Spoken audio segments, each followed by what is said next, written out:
isang maliit na baryo sa Pilipinas, may isang lumang bahay na tanyag sa kwentong may kinalaman sa kababalagan. Sa loob ng bahay na yun, may isang lumang manika na itinuturing na sumpa ng mga taong nakakakita rito.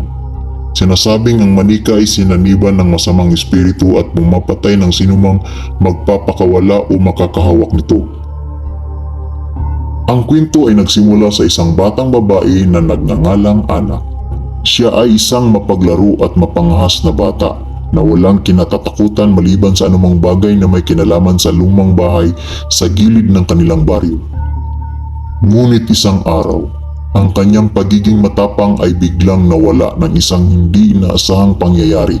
Isang hapon, habang si Ana ay naglalakad pauwi mula sa paaralan, napansin niya ang isang lumang manika na nakalatag sa tabi ng daan. Sa unang tingin pa lamang, pakiramdam niya ay may kakaibang puwersa ang manika na kumakalabog sa kanyang puso. Ngunit sa kabila ng kanyang takot, hindi niya napigilan ang kanyang sarili na lumapit at kunin ito. Pagka-uwi sa kanilang bahay, hindi na mawala sa isip ni Ana ang lumang manika. Sa gitna ng gabi, habang ang lahat ay tulog na, nagising siya sa gitna ng isang masamang panaginip. Nakita niya ang manika na umuusok at ang kanyang mga mata ay tila nagliliyab ng galit. Hindi niya alam kung bakit, ngunit sa kabila ng takot, may isang pangungulila sa kanyang puso na hindi niya maipaliwanag. Mula noon, ang manika ay naging kasama ni Ana sa kanyang araw-araw na buhay. Hindi niya ito iniwan kahit saan siya magpunta at tila ba't ang kanyang mundo ay umiikot na lamang sa paligid ng manika. Ngunit habang tumatagal, napansin ni Ana na may mga kakaibang pangyayari na nagaganap sa kanilang paligid. Isang araw, isang kakilala ng pamilya ni Ana ang biglang namatay ng walang anumang malinaw na paliwanag. Hindi lamang ito ang nag-iisang insidente sapagkat ilang mga tao sa kanilang baryo ay bigla na lamang namatay ng walang anumang sapat na paliwanag. Ang takot at pag-aalinlangan ay bumabalot sa kanilang baryo at ang lahat ay nagtatanong kung mayroon bang koneksyon sa lumang manika na mayroon si Ana. Sa gitna ng mga pangyayaring ito, hindi napigilan ni Ana ang kanyang sarili na magtanong kung mayroon bang kaugnayan ang manika sa mga kamatayan na nagaganap sa kanilang lugar. Ngunit sa halip na magbigay ng kasagutan, ang manika ay tila ba't nagpapakabog sa kanyang kuryosidad. Ang mga mata nito ay tila ba't nagliliyab ng galit at ang bawat paggalaw nito ay nagdudulot ng takot sa kanyang puso. Hindi na niya matanggap ang patuloy na pagkakaroon ng manika sa kanilang bahay. Sa isang gabing puno ng kaba at pangamba, tinangka niyang itapon ang manika sa batis sa labas ng kanilang baryo. Ngunit kahit anong gawin niya, ang manika ay parang laging bumabalik sa kanilang bahay. Parang may isang kapangyarihang na tila ba't nagpapabalik nito sa kanya. Sa wakas, sa isang madilim na gabi, habang si Ana ay natutulog, biglang nawala ang manika sa kanilang bahay. Ang lahat ay nagkaroon ng kapayapaan sa kanilang lugar. Ngunit ang takot at pangamba ay nananatili sa puso ni Ana. Hindi na niya alam kung saan napunta ang manika, ngunit sa kanyang puso ay may pakiramdam siyang hindi pa tapos ito. Hindi siya makakapayag na magkaroon ng ibang biktima ang masamang espiritu na sumanib sa lumang manika. Sa kabila ng pagkawala ng manika, hindi nawala ang takot at pag-alala ni Ana.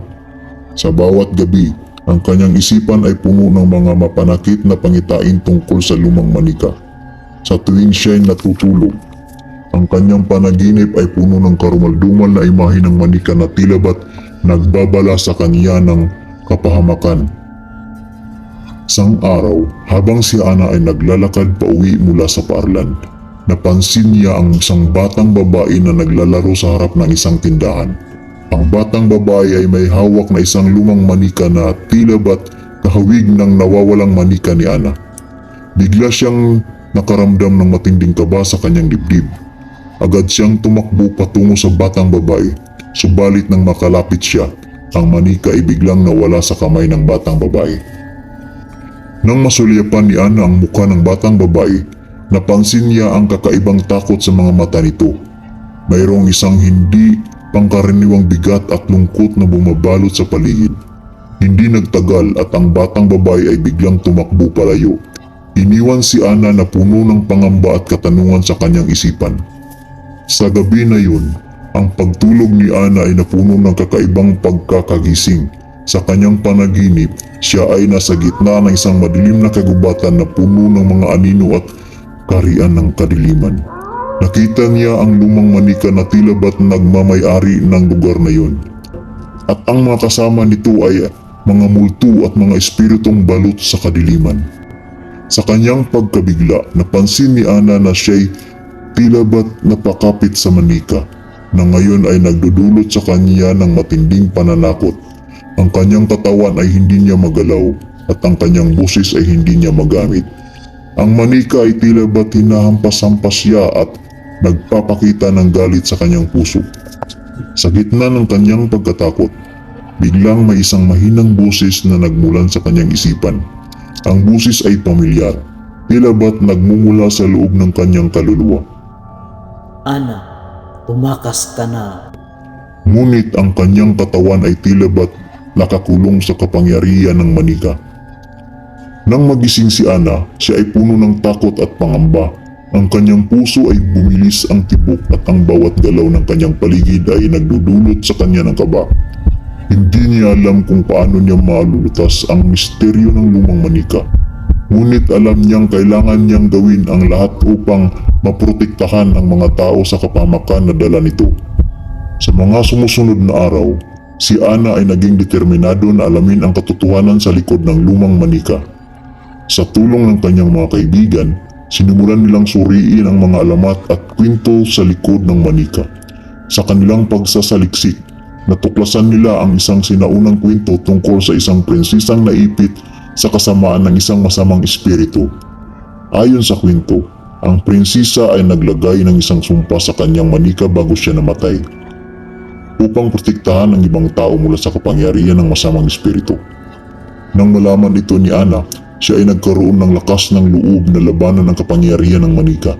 Sinimulan niyang suriin ang mga ritual at panalangin upang masugpo ang masamang espiritu. Sa loob ng ilang araw ng panalangin at pagsisikap, biglang nawala ang manika sa kanilang lugar. Sa wakas, natapos na ang takot at pangamba sa kanilang baryo. Ang mga tao ay naging malaya mula sa kapangyarihan ng masamang espiritu na sumanib sa lumang manika. Ngunit hanggang sa kasalukuyan, ang katotohanan sa kung ano ang nangyari sa manika ay nananatiling isang misteryo. Hiniling ni Ana na maging ito na lang ay maging isang alaala ng nakaraan at naway hindi na ito magdudulot ng anumang kapahamakan sa kanilang baryong muli.